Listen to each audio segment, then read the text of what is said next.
Introduce our distinguished guests, I'd like to take a moment to talk about the work that's being done at the federal level, both by the White House and Congress. On January 20th, the first day of the Biden administration, the president signed an executive order on advancing racial equity and support for underserved communities through the federal government. The executive order has provided a framework and direction for federal agencies to review policies from the lens of health equity. In the Congress, the Congressional Tri-Caucus is proactively working on health equity policies. Its framework is composed of the Congressional Asian Pacific American, the Congressional Black, and the Congressional Hispanic caucuses that are externally aligned with their institutions, which are the Congressional Black Caucus Foundation, the Congressional Hispanic Caucus Institute, and the Asian Pacific American Institute for Congressional Studies, all of which we're continuing to partner with. So with that said, we are joined by two very distinguished guests tonight. My first guest is Congresswoman Lisa Blunt Rochester, who represents Delaware in the Congress. She sits on the exclusive House Committee on Energy and Commerce, which has jurisdiction over health and cancer-related bills. She is also a member of the Congressional Black Caucus, and before elected to Congress in 2016, she served in the cabinets of two Delaware governors as Secretary of Labor and as State Personnel Director. She also served as Senior Executive Leadership and Systems Manager for the Institute for Community Inclusion at the University of Massachusetts, Boston, and as CEO of the Metropolitan Wilmington Urban League, an action-oriented public policy research think tank. We are also joined by Dr. Kimberly Jeffries Leonard, who is not only an ACS-CAN Board of Directors member, but is also the national president of the Links, which is an organization of African American women that is devoted to strengthening African American communities through fundraising, education, volunteering, and advocacy. Her background includes more than 35 years of expertise in applied health, minority health, and behavioral medicine research, evaluation, technical assistance, and training expertise specializing in health promotion and disease prevention. I have some prepared questions for each of our panelists, but we also hope to have time for Q&A at the end. So if you have any questions for either of our speakers, please add them to your chat box. And with that, I'd like to pass it to our first distinguished guest, Congresswoman Lisa Blunt Rochester. Good evening, and I want to begin with some thank yous. First, I want to thank ACS Cancer Action Network, the entire team, especially your CEO, Gary Reedy. And I want to thank you, Illy, for being a fantastic host already, very efficient. I mean, in 3 minutes, you were able to accomplish all of what you just did. And I want to thank you. And I want to say it is my distinct honor to be on this panel and to be joined with Dr. Jeffries Leonard. She is not just a leader in this space, but in so many. And I know that my sister Marla, who is also a member of Links Incorporated, was very proud that her sister gets to share this Zoom-like stage with another one of her sisters. And so it's so good to be with you as well. And then I want to, really just pay homage to all of the volunteers that are tuning in tonight. And I want to thank you for all of your hard work and your dedication to ending cancer. In particular, I want to thank Delaware's own super advocate, Jan White. I've had the privilege of getting to know her and her story, and it is fitting that this evening, the night before the president gives his joint address before Congress, that I'm actually here with Jan in this virtual world, because she is actually one of the people who I brought to the State of the Union as maybe my last guest at my last State of the Union. And it is just great to also be in her presence. It's important that this is Minority Health Month and that we discussed health equity. And your theme, health equity, closing the gap, is so important, especially right now. We know that during this pandemic, health disparities were illuminated and magnified. They were already there. They were just illuminated and magnified. And we've seen whether it was a low wealth community, indigenous, brown, Black communities, they have borne the brunt of this particular pandemic. And so that's why the focus is so important. And that's why the initiatives that we do, the resources that we provide, the legislation that we pass also has to be focused and targeted and actually deals with the real issues. As was mentioned, we recently passed President Biden and the Harris administration's American Rescue Plan. And this plan contained funding for vaccine distribution and bolstered testing and contact tracing. And it was critically important to me that equity be at the center of any vaccine distribution plans. Recently, HHS announced that $150 million from the American Rescue Plan will go towards supporting community-based healthcare providers with their COVID-19 response. We also targeted funding for the CDC to develop communications campaigns to reduce vaccine hesitancy. Expanded open enrollment, which makes sense. In the middle of a pandemic, we want people to have access to healthcare. Also, this will help reach many of the underserved populations, whether it's testing, tracing, or as we mentioned, vaccines. We can't talk about health equity without discussing the social determinants of health, which are societal and economic factors that influence our health. Too often, the social determinants of health are, again, disproportionately impacting minority communities.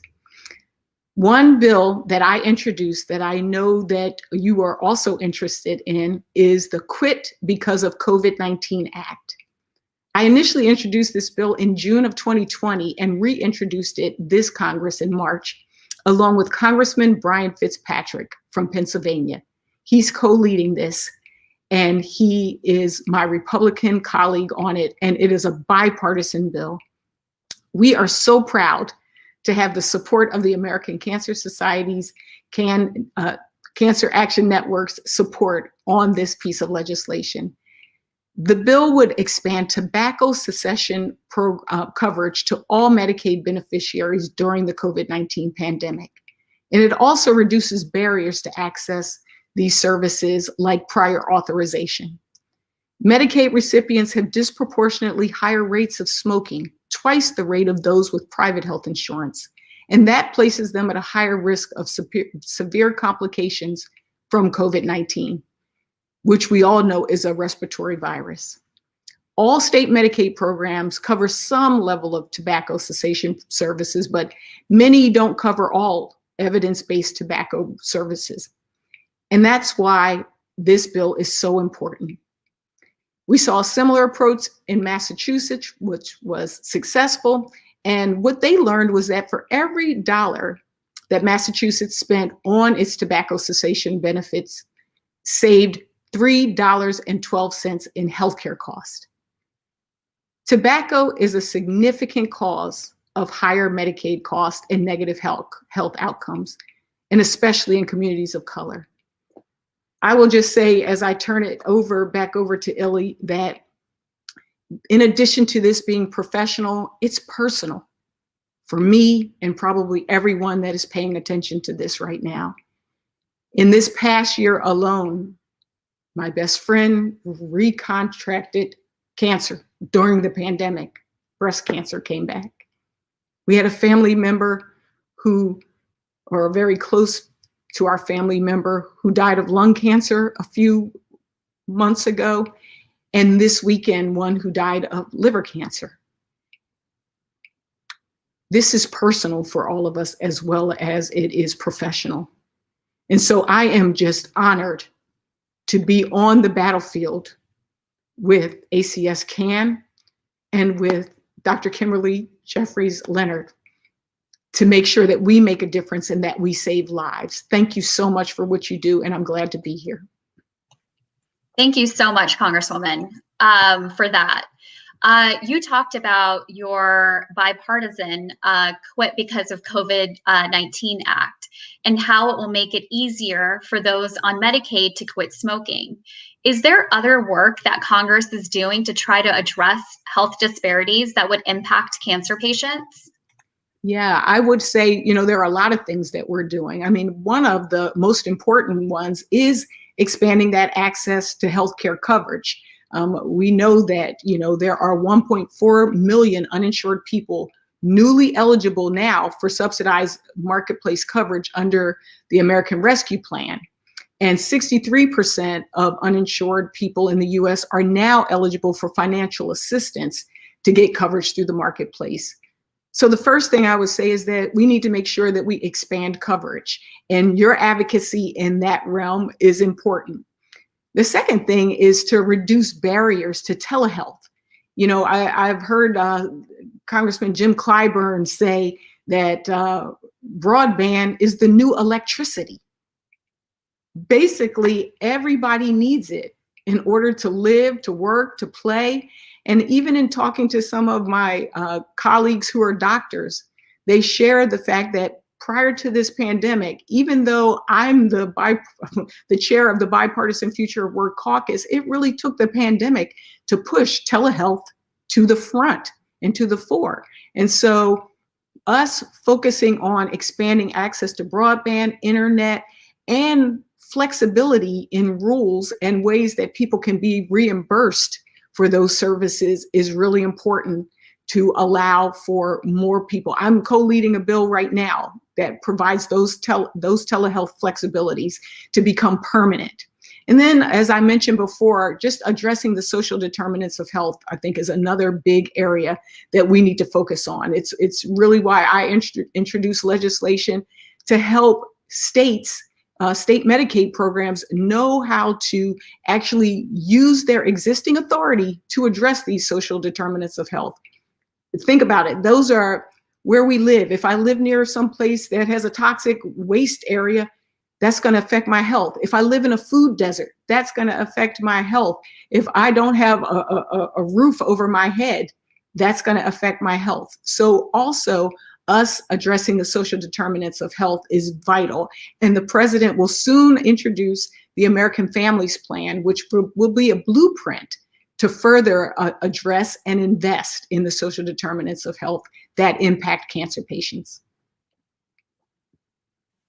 Thank you so much for that, Congresswoman. I'm not sure if you saw me nodding my head, but you are echoing, and you're cannot agree with you more. Thank you so much for all the work that you're doing.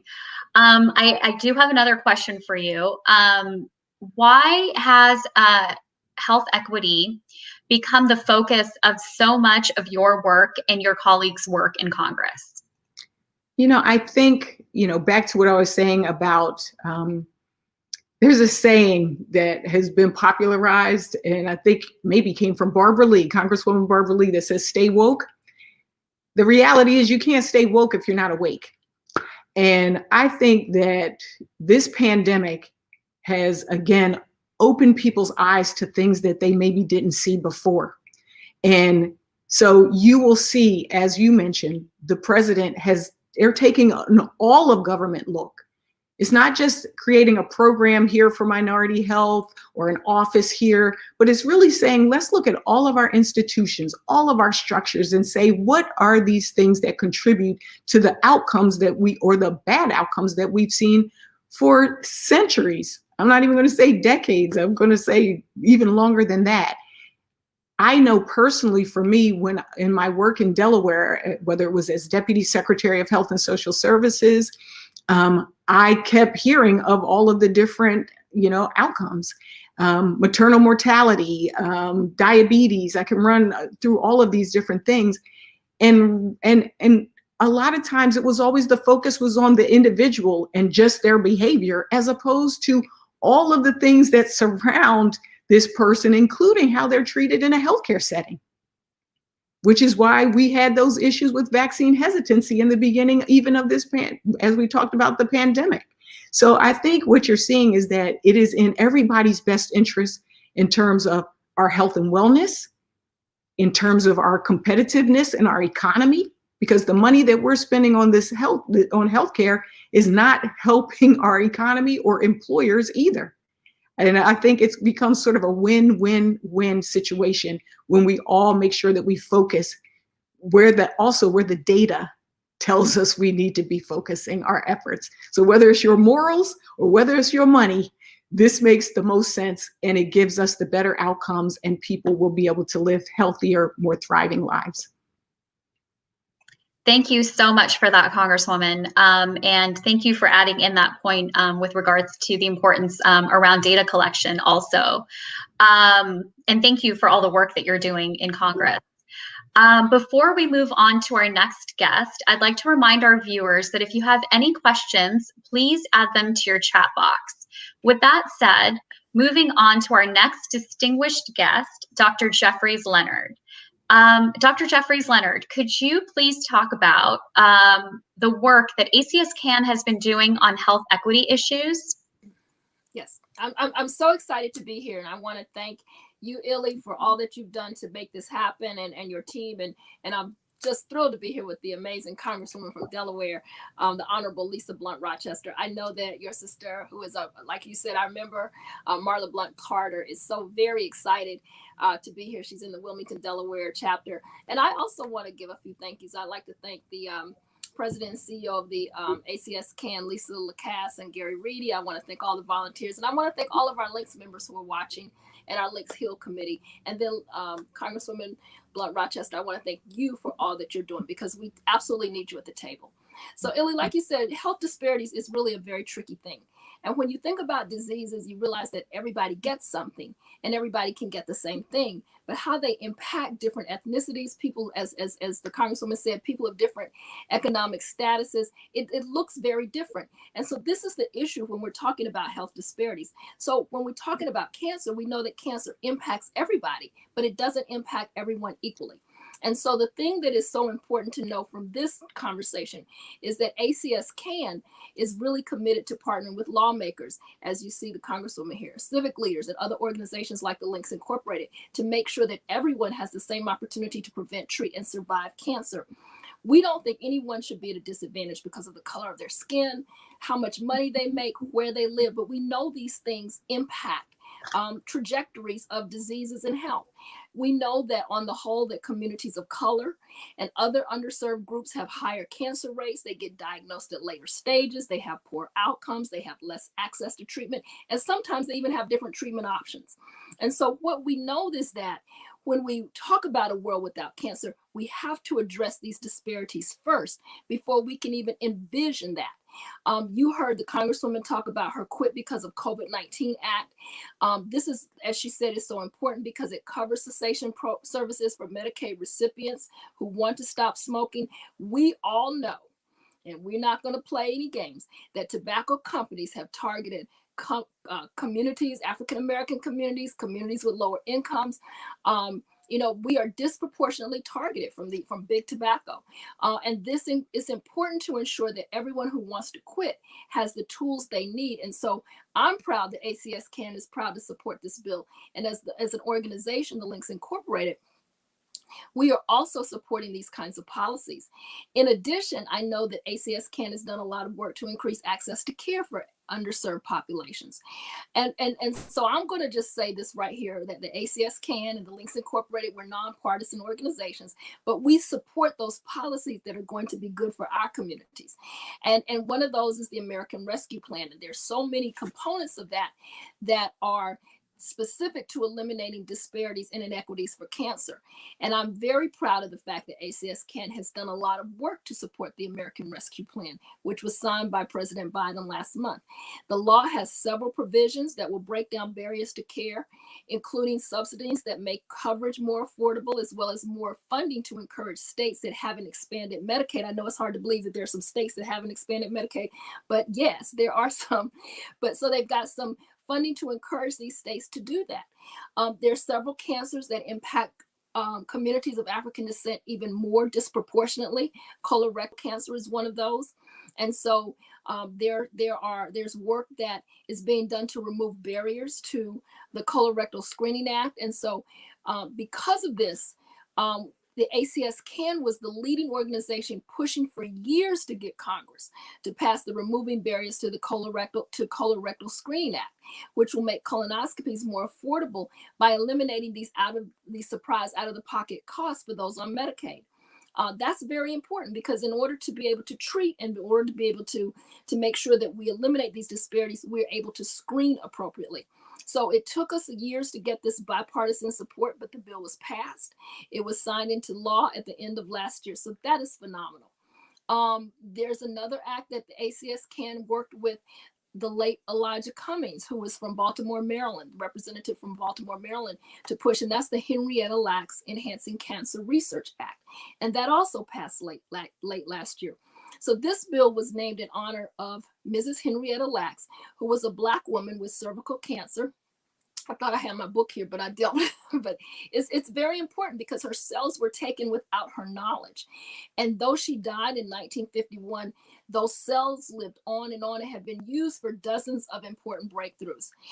We know that clinical trials are very critical in finding cures for cancer, but we know that many of our trials fail 1 in 5 because they can't find enough trial participants.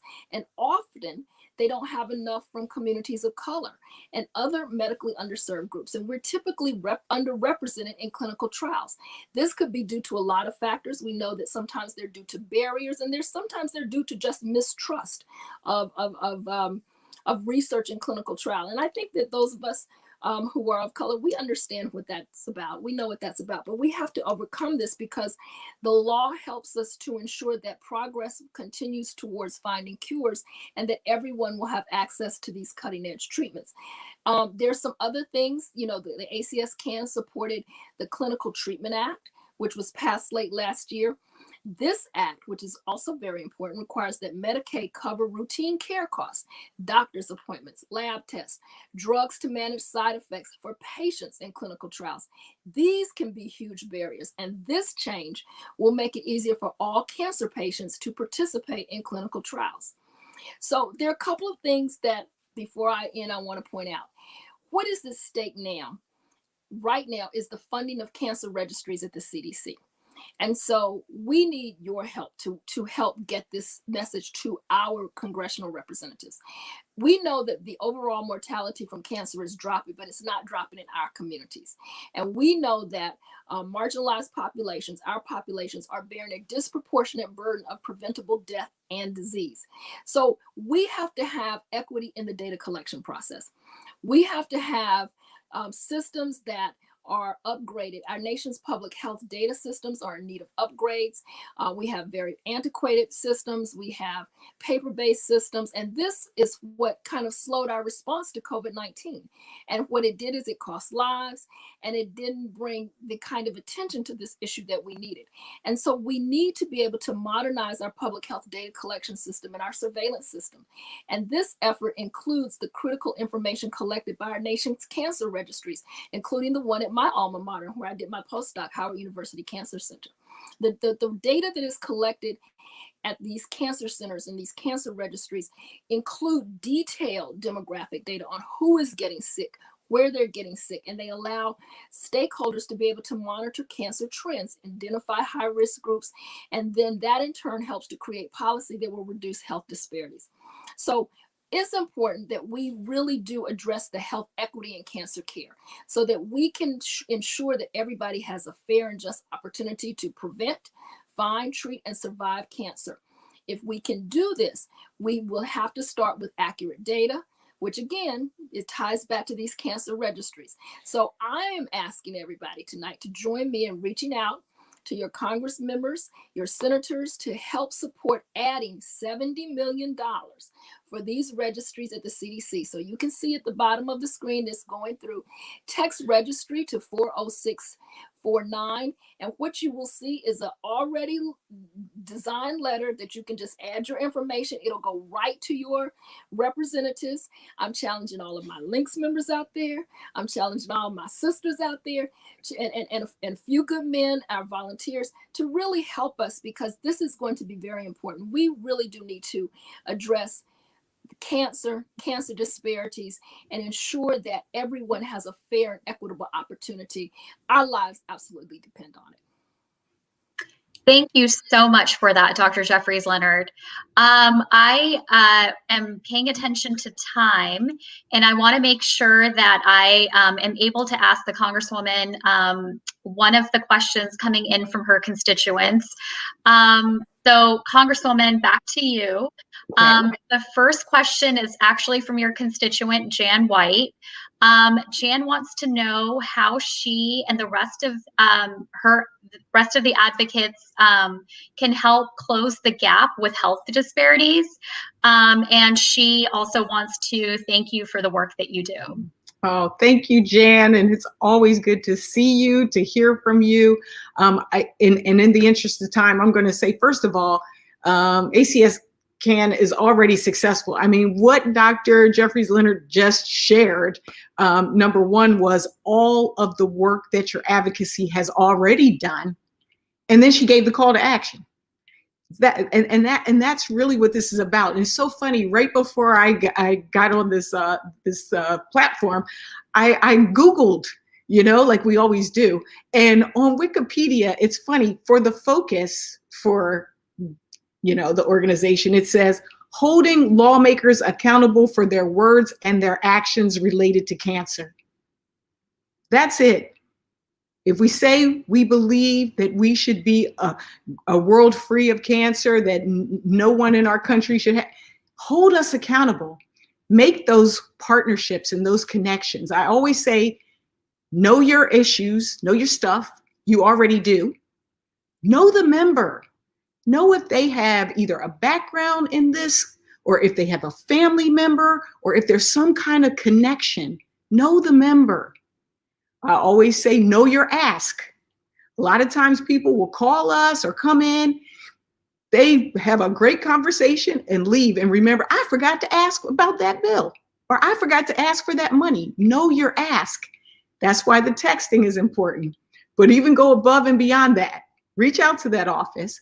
And then the last thing I would say is, don't take no for an answer. Thank you so much for everything you do.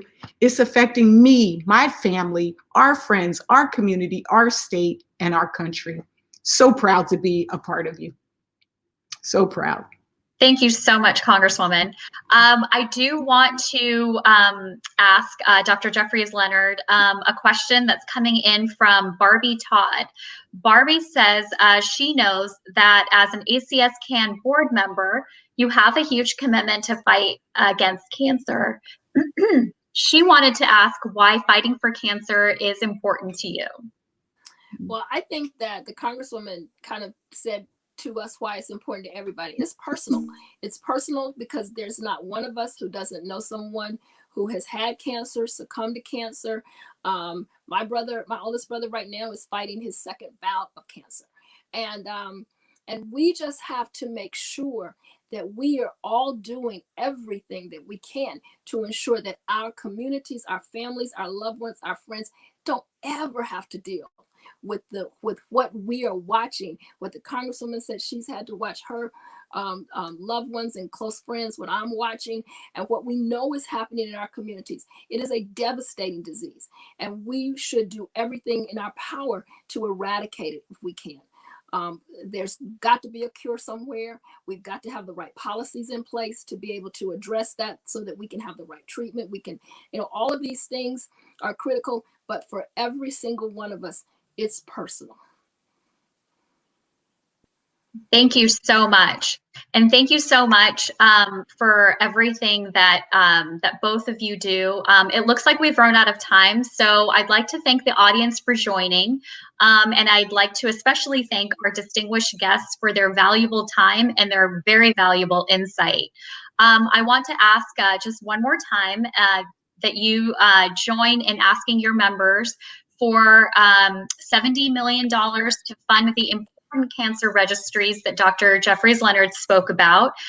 Text registry to 40649 to take action right now. And with that, thank you so much, everyone, for joining, and have a good evening.